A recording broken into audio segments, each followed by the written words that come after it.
Assalomu alaykum. Yangi darsimiz boshlaymiz. Complex prepositions, murakkab predikatlardan tashkil topgan, ya'ni murakkab tashkil topgan predikatlar mavzusiga kelib to'xtagandik. Ya'ni o'shani birinchisini o'tib bo'ldik. Endi ikkinchisi, ya'ni davomi due to bilan boshlanar ekan. Due to. Due to nima degani? Due to.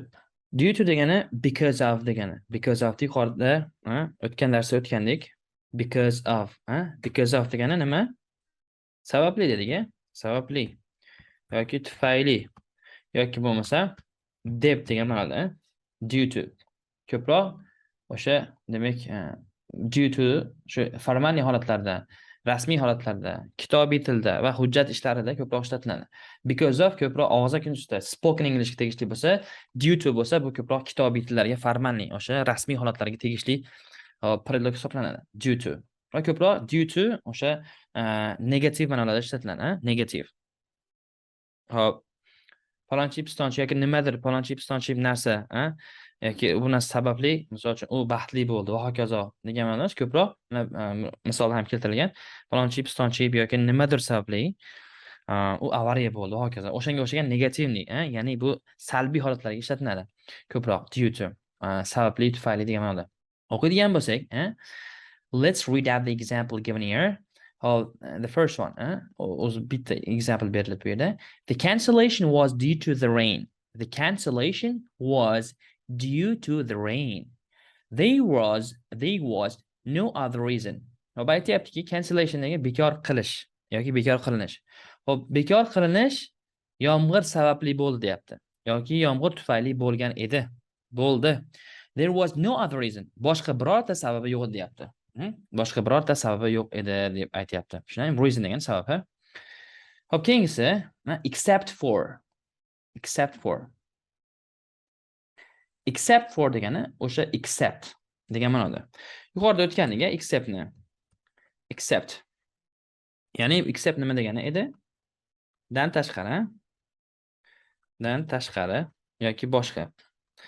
Mana shu o'tgan darsimizda aytganimizdek, shu minus ma'noda beradi. Dan tashqari yoki dan boshqa minus ma'noda. Ya'ni o'sha except for dan keyin birorta ot kelsa, o'sha kirmaydi degan. O'sha kirmaydi, o'sha tashqarida. O'sha doiradan tashqari degan ma'noda. Hop, misol uchun mana everyone was present except for Mary. She stayed at home. Aytayaptiki, hop, Mary dan boshqa, Mary dan tashqari, Marydan bo'lak desa ham bo'ladi ba'zi nimalarda. Hop, Marydan boshqa, Marydan tashqari hamma odam mavjud edi. Present degan bor degan ma'noda. Hamma odam o'sha yerda edi. Hamma odam mavjud edi. Hamma odam bor edi degan. Everyone was present. Absentning bu nimasi? Absent degan so'z bor, o'shani antonim ma'nosi hisoblanadi. Absent yo'q deganda bor edi. Hop, antonim ma'nosi. Everyone was present except for Mary. She stayed at home. U uyda qoldi deyapti. Tushunarlimi? Except for degan nima? Except degan ma'noda. Dan tashqari. Ya'ni o'sha Mary bormagan deganda, except for dan keyin aytdik, ot kelsa, demak o'sha kirmaydi degan, o'shaning ichiga kirmaydi degan. Hop, demak keyingisi forward of. Forward of nima degani? Forward of. Forward of degani bu ko'proq formal holatlarda ishlatiladi. In front of somebody yoki in front of something degani. Forward of. Up. In front of degani. Thing qo'yiladi. Thing equals in front of degan ma'noda. Ya'ni bu ham teng oldida, old tomonida degan ma'noda. Ya'ni o'sha sizni oldingizda deganida, misol uchun aytaylik, siz samolyotda bo'lsangiz, samolyotda siz o'tirgan o'rindiqdan oldingizda kimdir o'tirgan bo'ladi-ku, to'g'rimi? O'shanda demak there is someone in front of you bo'ladi. There is someone in front of you. Demak sizni oldingizda kimdir o'tiribdi. Kimdir bor degan ma'noda. O'sha ma'noda in front of deb ishlatiladi. Demak sizni qarshingizda turgan bo'lsa. Xo'p. Forward of. Tushunarlimi? Ko'proq formal holatda ishlanadi. Ya'ni bu formal til hisoblanadi. Forward of. Hop, in front of bo'lsa, demak ko'pchilikka ayon bo'lgan, ko'pchilik ishlatadigan predlog hisoblanadi. Hop, demak keyingisi mana nimani misolda o'qiydigan bo'lsak, he was sitting forward of me in the plane. Mana bu yerda ham demak o'shani aytyaptiki, mana he was sitting forward of me in the plane. I could just see the back of his head. Aytyaptiki bu yerda u samolyotda mening oldimda o'tirgan edi. Meni oldimda, meni old tomonimda o'tirgan edi. I could just see the back of his head deyapti. Mana ko'ryapsizlarmi? Demak, o'shani tasavvur qilsanglar bo'ladi. Demak, men shundoq faqatgina uning boshining orqa tarafini ko'ra olardim deyapti. Uni faqatgina orqa tomonini ko'rib tura olardim deyapti. Faqatgina, ya'ni boshini orqa tomonini ko'ra oldim xolos deyapti. Tushunarlimi? Hop, keyingisi further to nima degani? Further to ga ko'ra, ga javoban degan ma'noda. Further to, I'm sorry. Further to ga ko'ra yoki javoban degani. Further to javoban, further to. Endi ko'proq bu further to nimada ishlatiladi? Britanskiy inglizda, ya'ni britaniyaliklar, ya'ni angliyaliklar ishlatadi. Ko'proq o'sha rasmiy holatlarda. Britaniyaliklar, angliyaliklar rasmiy holatlarda ishlatiladi, xatlarga javoblarda ishlatiladi. Hop, mana bu joyda aytyaptiki, misolda, in the example, further to your letter, I have spoken to Mr. Brown. Demak, xatingizga javoban, xatingizga ko'ra, men janob Brown bilan gaplashdim. Janob Brown bilan gaplashdim deb aytyapti. Hop, keyingisi in addition to. In addition to nima degani? In addition to. Hop, ga qo'shimcha tarzda degani. Ga qo'shimcha tarzda. Yoki bo'lmasa, hop, bilan birgalikda. Bilan birga yoki birgalikda desa ham bo'ladi. Bilan birga yoki birgalikda. Hop, in addition to. Mana misollarni o'qiydigan bo'lsak, mana there were two people in addition to me, so that made three of us. Aytyaptiki, hop, menga qo'shimcha tarzda ikki kishi bor edi. Ya'ni bu mendan tashqari demoqda, ya'ni men bilan birgalikda. Men bilan birgalikda, menga qo'shimcha tarz degani shu men bilan birgalikda. Hop, men bilan birgalikda, ya'ni ikki kishi bor edi deyapti mana. Ikki kishi bor edi. So that made three of us. Hop, bundan kelib chiqadi, u jam bo'lib 3 kishini tashkil qildi. Ya'ni jam bo'lib biz 3 kishi bo'ldik deyapti. So that made three of us. Jam bo'lib, ya'ni общий demoqda, jam bo'lib 3 kishi bo'ldik deb aytyapti. Hop. Hop, keyingisi in between. Bu nima degani? In between ikkalasini o'rtasida yoki orasida yoki bo'lmasa oralig'ida degani. Oralig'ida. Ikkalasini o'rtasida, orasida, oralig'ida. Tushunarlimi? In between degani shunday. O'zi between ma'nosi ham shunaqa-ku, to'g'rimi? Between degani orasida, o'rtasida degani. Endi in between desa, aynan oldin in keladigan bo'lsa, u ikkisini o'rtasida, ikkalasini orasida, ikkalasini oralig'ida degan ma'noda keladi. Xo'p, demak aytayaptiki, mana bu misolda in the example, if you read that, so he is in between the two opinions. He wants to compromise deb aytayapti. U ikkita fikrni o'rtasida deb aytayapti. U ikkita fikrni o'rtasida turibdi. Ikkita fikrni oralig'ida. Ikki fikrni orasida. He wants to compromise. Compromise degani bu bir fikrga kelmoq. U bir fikrga kelgisi kelyapti. U bir fikrga kelmoqchi, bir to'xtamga kelmoqchi deb aytayapti. Tushunarlimi? Compromise degani o'sha bir fikrga kelmoq, bir to'xtamga kelmoq degan ma'noda. Hop. U demak bir fikrga, bir to'xtamga kelmoqchi deb aytayapti. Hop, keyingisi in case of nima degani? In case of degani holatda desa to'g'riroq bo'ladi. Holatda hop yuz berganda yoki bo'lmasam hop bo'lgan vaziyatda degan ma'noda in case of. Ya'ni bu agar sa degan ma'noda, agar shunday narsa bo'lsa deganida, if something happens deganida bu. If happens.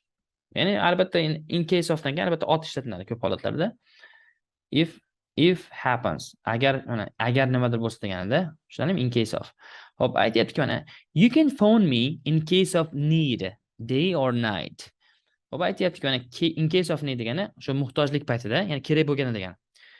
Kerak holatida, kerak yuz berganda deymiz albatta. Kerak bo'lgan vaziyatda, ya'ni kerak bo'lgan vaziyatda menga telefon qilsangiz bo'ladi. Menga telefon qilishingiz mumkin. Day or night, demak kunmi, tunmi deb aytyapti. Kechasi bo'ladimi, kunduzi bo'ladimi demoqchida. Tushunarlimi? You can phone me in case of need. Ehtiyoj bo'lganda yoki bo'lmasam, hop, kerak bo'lgan vaziyatda menga telefon qilishingiz mumkin, menga telefon qilsangiz bo'ladi. Day or night. Kunduzimi, kechasimi deyapti. Kunduzi ham, kechasimi, kunduzimi deb aytyapti. Kunduz yoki kechasi degan endi bu yerda. Hop, keyingisi in face of. In face of nima degani? Mana face degani yuz degan kalima sifatida, ya'ni yuz degan ma'noda yodlagansizlar. Lekin bu yerda in face of degan preposition nima ma'noda keladi? Hop, o'zi aslida bu yerda in face ofdan ko'ra in the face of degan to'g'riroq bo'ladi. Bu yerda the tushib qolgan menimcha. Hop, in the face of degan o'zi iborasi shu to'g'riroq variant shu. In the face of. In the face of degani ning qarshisida degani. Yoki bo'lmasa, endi face degani yuz-ku, yuz bilamiz. Yuz degan ma'noda. Hop, bilan yuzlashganda desak ham bo'ladi. O'shandan kelib chiqib. Bilan yuzlashganda. Hali bizda ruscha kalima ham ishlatiladi. Lo'ppa-lo'p kelib qolganda deb aytiladi-ku. O'sha ma'noda, demak, in face of, ning qarshisida yoki bilan yuzlashganda degani. So we're going to read out the example here. Hope he reacts bravely in face of danger. Hope demak u bu yerda aytayotgan he reacts bravely in face of danger. In face of danger. Demak danger nima? Xavf degani, xavf xatar. Demak u xatarning qarshisida yoki xatar bilan yuzlashganda mardonavor javob qaytaradi degani. Jasurlik bilan bravely degani, brave degan kelib chiqadi. Brave degani jasur, mard jasur degani, mard jasur, botir, qo'rqmas degani. Demak, mardonavor holatda jasurlik bilan deganida, jasurlik bilan u javob qaytaradi. Ya'ni qaytaramiz. He reacts bravely in face of danger. Demak, u xavf-xatar qarshisida, xavf-xatar bilan yuzlashganda, xavf-xatarga yuz tutganda desam bo'ladi, yuzlashganda mardonavor javob qaytaradi degani. Tushunarlimi? Keyingisi in favor of. In favor of. Hop, in favor of degani, hop, ning tarafdori bo'lmoq degani. Ning tarafdori bo'lmoq degani. Hop, yoki hop, taraf bo'lmoq. Kimdir tarafda yoki nimadir taraf bo'lmoq yoki ni qo'llab-quvvatlamoq degan ma'noda. Ni qo'llab-quvvatlamoq. Ya'ni in favor of predlogi, prepositioni albatta biror narsani qo'llab-quvvatlaganda ishlatiladi. Qo'llab-quvvatlaganda, поддержка qilganda ishlatiladi. Qo'llab-quvvatlamoq. Hop, qo'llab-quvvatlab desa ham bo'ladi. Hop, endi bu uzoq qilib ketdi bu. Mana ning tarafdori bo'lib yoki taraf bo'lib, ni qo'llab-quvvatlamoq yoki nimanidir qo'llab-quvvatlab degan ma'noda. Xo'p, yoki bo'lmasa yoqlab desa ham bo'ladi. Men uni yoqlamayman deb aytamiz, to'g'rimi? Demak, yoqlamoq degani o'sha поддержка qilmoq degani, ma'qullamoq. O'sha taraf bo'lmoq deganida yoqlamoq. Yoqlamoq yoki bo'lmasa ma'qullamoq. Ma'qullamoq. Yoqlamoq, ma'qullamoq degan ma'nolarda. Shuncha ma'nosi bor.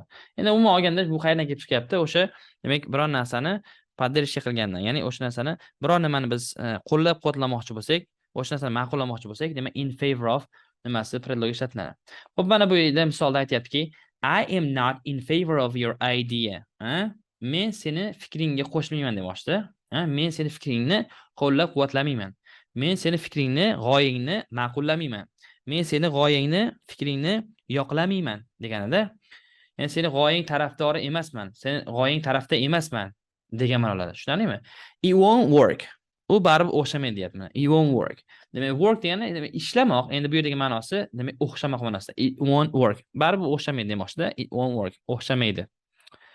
g'oyangga fikringga qo'shilmayman, fikringni qo'llab-quvvatlamayman, baribir o'xshamaydi deyapsa, it won't work. Tushunarlimi? O'sha ma'noda. Hop, in front of, mana yuqorida o'tdik-a. In front of nima? Forward mana. Forward of-ning, forward of ko'plab formalning holatlaridagi formalning, formal. O'shani, demak, oddiy vaziyatlarda, ko'p holatlarda ishlatiladigan, hammaga ma'lum bo'lgan shakli in front of, ning old tarafida degani. Mana in front of degani mana ning oldida, old tomonida degan ma'noda in front of. O'zi buni in front of the round upda ham o'tgandik, eslarda bo'lsa, ko'rganlar, round upda ishlaganlar bo'lsa, round upda o'qiyotganlar bo'lsa biladi, o'shanda ham chiqadi. Preposition, ya'ni joy predikatlarida chiqadigan predikat hisoblanadi. Oson predikatlardan bu. In front of, ning oldida, ning old tomonida degan ma'noda. So you can park your car in front of my house. Demak, siz mashinangizni meni uyimning qarshisiga, ya'ni meni uyimning old tomoniga deyapti-da. Mana uyimning old tarafiga, uyimning old tomoniga parkovka qilishingiz mumkin deyapti buni. Mashinangizni uyimning old tarafida, ya'ni old tarafiga demoqchi, old tarafiga parkovka qilishingiz mumkin. Stankiga qo'yishingiz mumkin deyapti. Hop. Keyingisi mana I couldn't see the film because the woman in front of me was wearing a big hat. Men kinoni ko'ra olmadim deyapti. Sababi mana chunki deyapti, chunki hop in front of me.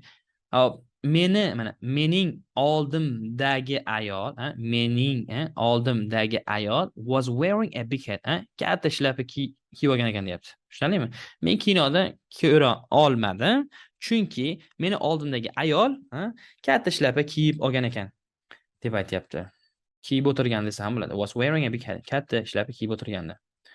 Xo'p. Keyingisi ajoyib, ko'pchilikka misol uchun ma'lum bo'lmagan predikatlardan biri bu in lieu of.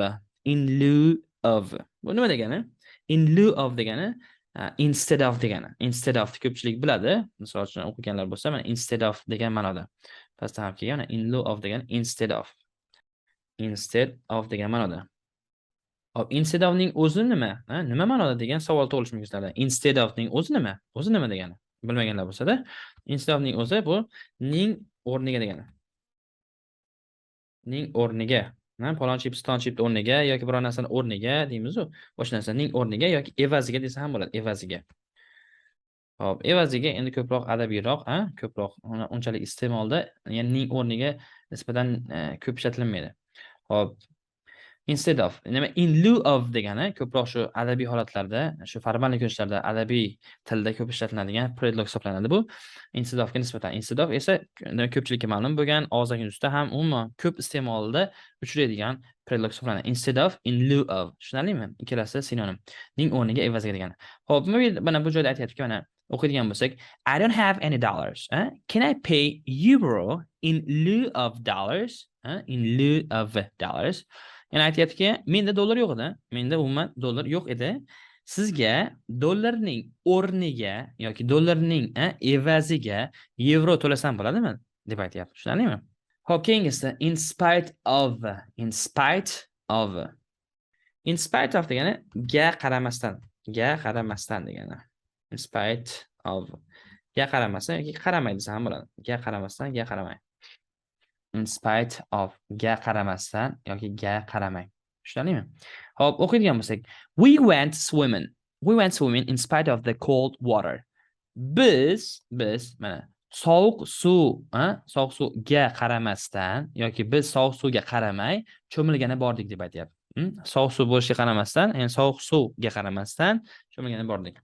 Hop, demak, o'sha basseyndagi yoki bo'lmasa ko'ldagi yoki bo'lmasa o'sha cho'miladigan joydagi suv sovuq, demak, sovuqligini bilishgan, o'sha suv sovuqligiga qaramasdan cho'milgani borishgan.